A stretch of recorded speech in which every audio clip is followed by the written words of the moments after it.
It's another Monday, and we're back on Montlake. I am your host, Montlake Miguel, and this is Mondays on Montlake. On today's episode, we're going to be ranking the position groups from worst to best, at least as how I see it, moving into the 2026 season. But first, make sure you go like, subscribe, leave a comment, and share this to all your friends. Help us get up in the algorithm so more people see us. All right. I'm so happy to have all y'all back, especially on a beautiful Monday like today. What we're going to get into today, though, is ranking the position groups on how you would feel the most comfortable, or how I personally feel the most comfortable with them going into the first week of the season. And it's going to be important because the Huskies do have question marks. We have a ton of talent on the squad, but we have a lot of question marks because there's a lot of unproven talent.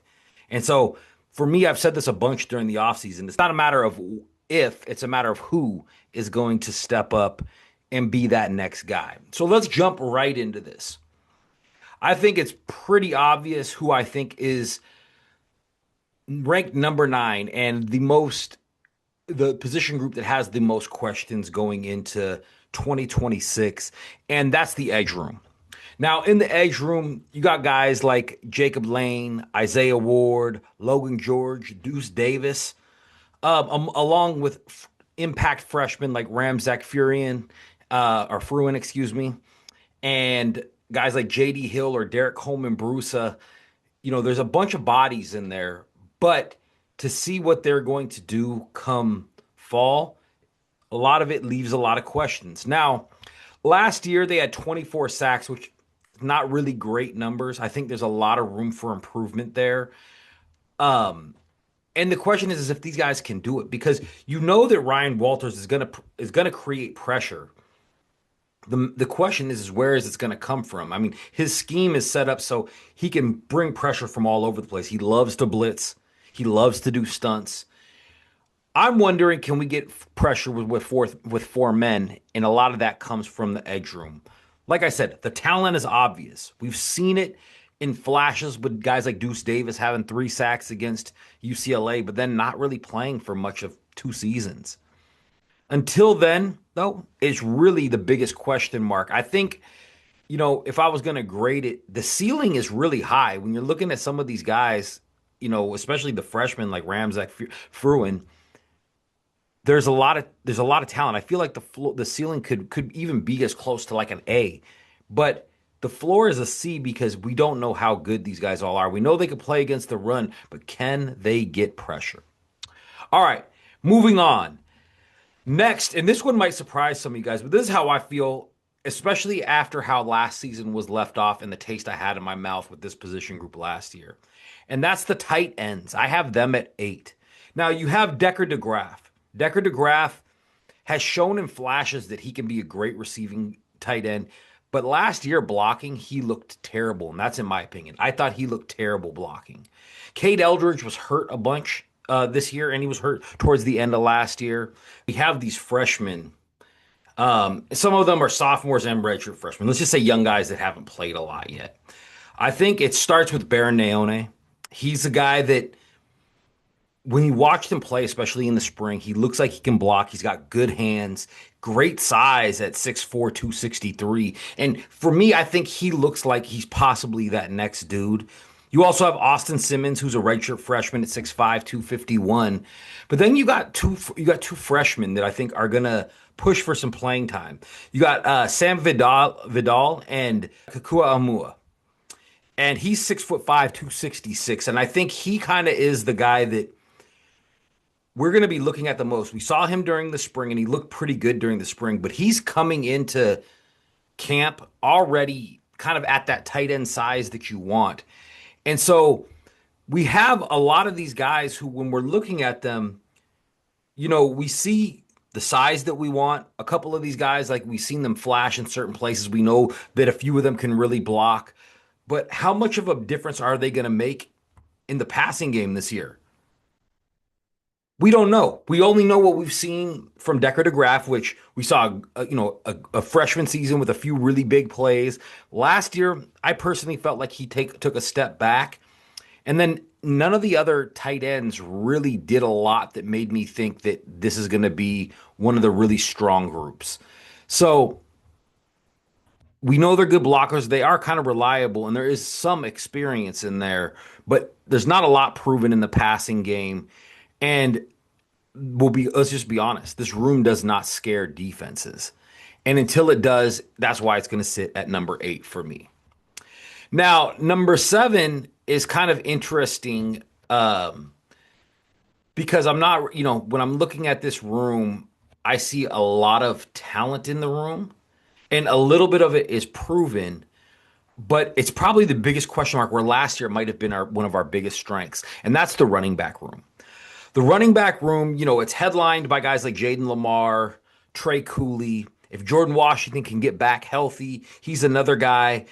And then you got guys like Quade Carr and Ansu Sanu, who both really showed off in the spring. And then four-star true freshman Brian Bonner, who showed you flashes of what he can do with his speed. Last year, this room went for 2,151 yards and like 30 touchdowns. They had a huge, huge season last year running the ball. It was a lot bigger than people were expecting.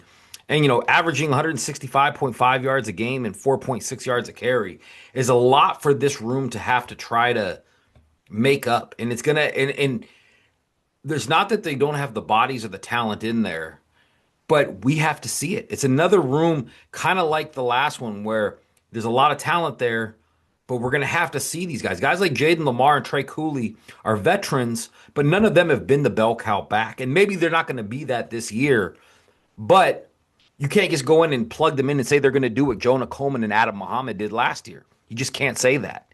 And so for that reason, that's why they are number 7.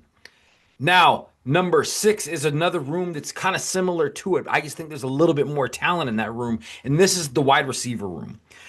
The wide receiver room is headlined by Desmond Roebuck. He had a fantastic true freshman year, and he's coming back with a lot of fanfare, and I think he's going to be big coming out of the slot. Then you have a guy like Rashid Williams, who here in Seattle, we've known what he can do for a while, but he hasn't been able to stay healthy. What we saw in the spring leads us to believe that he could possibly be that number 1. And I personally think if he stays healthy, he could have a really big season and be one of the better wide receivers in the Big Ten. After that, you have guys like Christian Moss, Jordan Clay, Chris Lawson, Trez Davis, Justice Williams.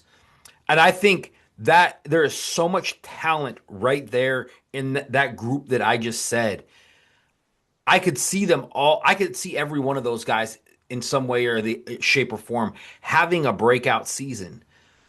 But we haven't seen it yet, so it's still an unknown. The Washington offense averaged 244 and a half yards a game, 3,178 passing yards total with 26 touchdowns. There was a lot of big plays by this receiving core last year. And when you start taking a couple of these guys out, Raiden Vines Bright and Denzel Boston, having to fill a lot of these targets that these wide receivers took up. Can they do it? I personally think they can, but until they do, it's a question mark, and that's why they are number 6 on my list. Now, as we start getting up here into the top 5, we're going to start off with a position group that I thought really showed out during the spring. I think a lot of people are going to have this as further on the list, like they're going to be further down the list because people are not sure about this. I was actually just having a conversation about this group on Twitter, and that's the defensive line. Now, the defensive line we know is going to be headlined by Alenius Davis. He's your vet. He's a guy that you've seen come through and through again and again for this Washington defense. And this year, it's all up to him. This year, he's going to be the main anchor. But the group kind of expanded. Like, I know we lost a lot last year from last year's team, but what we brought in makes me believe that this defensive line group can be better than it was last year. Elenius Davis, but also guys like Deshaun Watts, Darren Connolly, Kai McClendon when he gets in here, and then guys like Derek Coleman Brusa, guys like JD Hill, um, Pecco, Omar Khan as well. Those are a lot of bodies, and when you're watching them during the spring, I know for me, what I saw to Deshaun Watts and Darren Connolly made me really believe that these guys can play and be starters and really make an impact not only in the run game and taking up blocks and eating up space at the line of scrimmage, but also rushing the passer. They brought in a lot of different kinds of guys that can play multiple positions. Where last year you had a whole bunch of guys, and I mean, a guy like Antonio Thompson ended up becoming an NFL player. You can't dismiss that. But guys like Logan Sagapolu that could only play nose tackle. You're not going to see them at a five tech or anything like that. They're not going to move out and play a three tech where everybody else on this defensive line can shift to different positions. And I think you're going to see a lot of that. Um, we only allowed 100 yards per game last year, 100.1. 3.3 yards per carry, only 18.17 points per game, which is 15th nationally, and 311.4 total yards, which is 21st nationally. The group doesn't get enough credit, especially for what they did last season. And, a lot of people are going to be talking about some other position groups, but I think especially some groups like our linebackers can't do what they have the talent to do without linemen eating up double teams. You know, um, Washington became one of the nation's best run defenses because they controlled the line of scrimmage a lot. Now, can they generate pressure? I think that's the question. I think that's why you put them at number five. Now, moving up the list to number four. Number four is sneaky one of my favorite position groups. And I think they would be ranked higher if they had more experience. And I think they're going to be when we do this next year. And that's the secondary. And that counts both the safeties and the corners. I think when you look at the safeties, you know damn well that we have two of the best safeties in the Big Ten with Rylan Dillard Allen and especially Alex McLaughlin. Then you add in a guy like Paul Menke and guys like Gavin Day, Raheem Wright coming back. Those guys are good. When you add in a guy like Rashawn Clark in the slot, or I mean in the nickel, now all of a sudden you're like, whoa, those. If you were to just take those three, those could be some of the top in the Big Ten. The corners are both being replaced this year. Both went off to the NFL, and Dylan Robinson, Emmanuel Carnley, we're gonna have to see what they can do. We know Dylan Robinson can play, but we also saw him struggle little bit last year. Can he take that step? Because if he can, he could be one of the best in the Big Ten. Guys behind him like Elias Johnson, how is he going to play? How is he going to be able to get in here? Ramon Adams is another guy that I think is going to end up outside again. How are they going to look coming in? And then Rashawn Duncan coming in, the true freshman, and guys like Jaron Jones. You know, those guys all showed that they can play. Elijah Durr is another one. There's a lot of talent in that room, in a room that gave up 211 yards per game last year. Only 59.9 completion percentage, had 14 interceptions and allowed 17 touchdowns. Ryan Walters asks a lot of his DBs. He wants them to be versatile. He wants them to be able to play all over the place. And these guys can do that. This group has delivered immediately last year. We're looking for them now that they've matured in this system to take a big step up. We know Ryan Walters' defense in year two takes a huge leap. We've seen it everywhere else he's gone. And I feel like the corners and the safeties are the ones that headline that leap. Is that what's going to happen this year? I think it could very well could be. That's why we have them at number four. All right, moving along. Number three, the offensive line.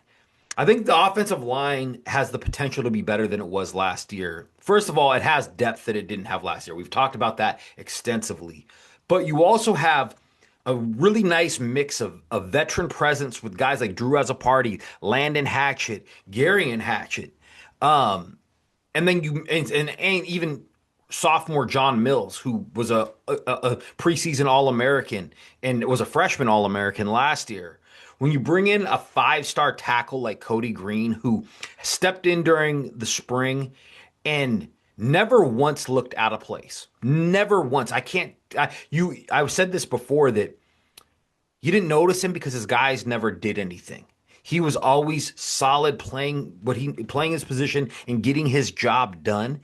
And I think when you take guys like that and Champ Talea, who is a mauler, and we saw him last year, especially towards the end, really find his footing as that right guard.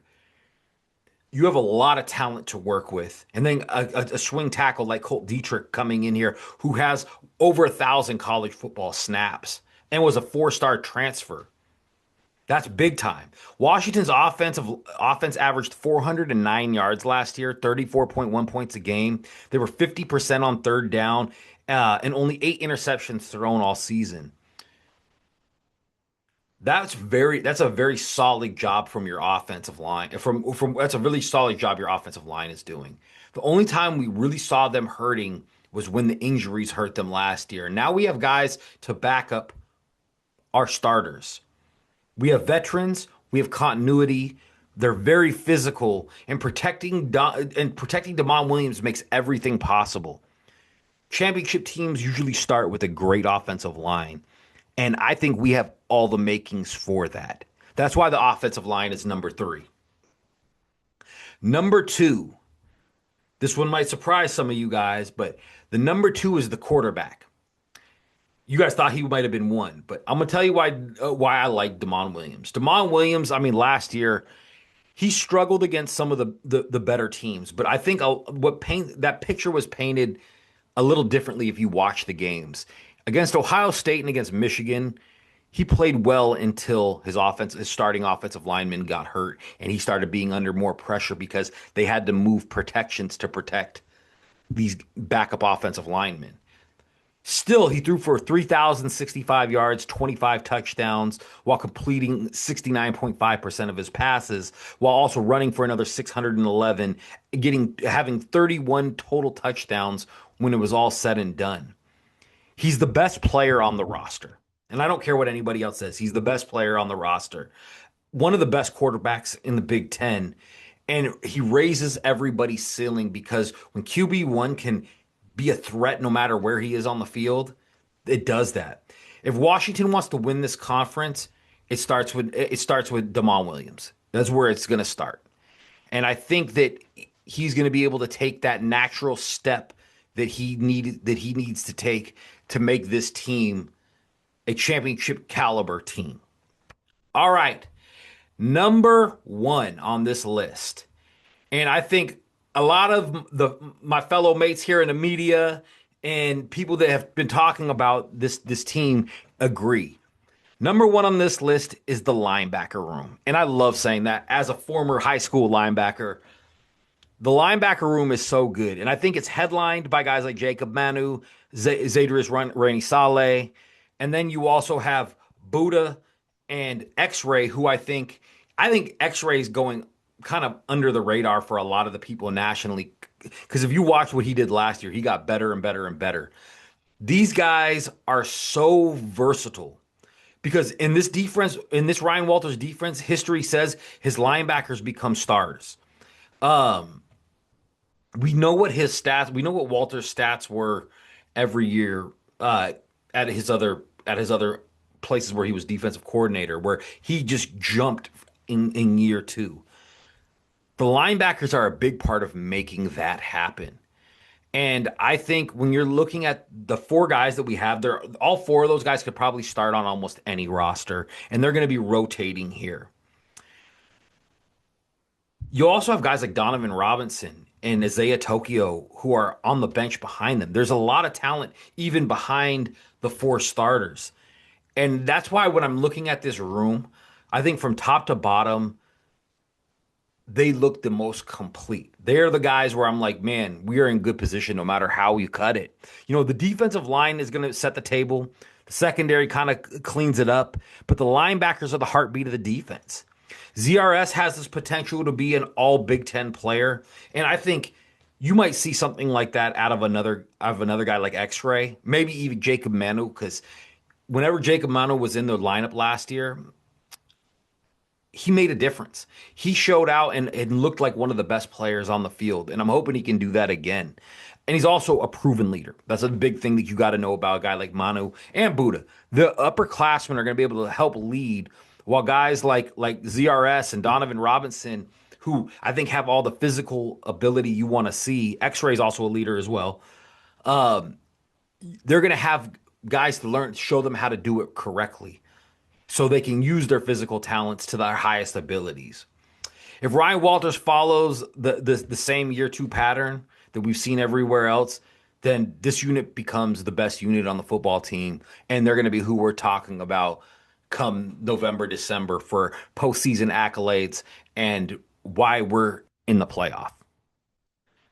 So let me ask you guys this: how would you rank these these position groups if you're looking at this Washington Husky team? Do me a favor, put that down in the comments. Let me know who you got, if you guys think that I'm just full of shit, or if I'm that guy that got everything correct. As you guys know, I'll be back same time, same channel next week. So for Mondays on Montlake, I am Mike Flaunt, aka Montlake Miguel, and I'll see you guys next week. Go Dogs.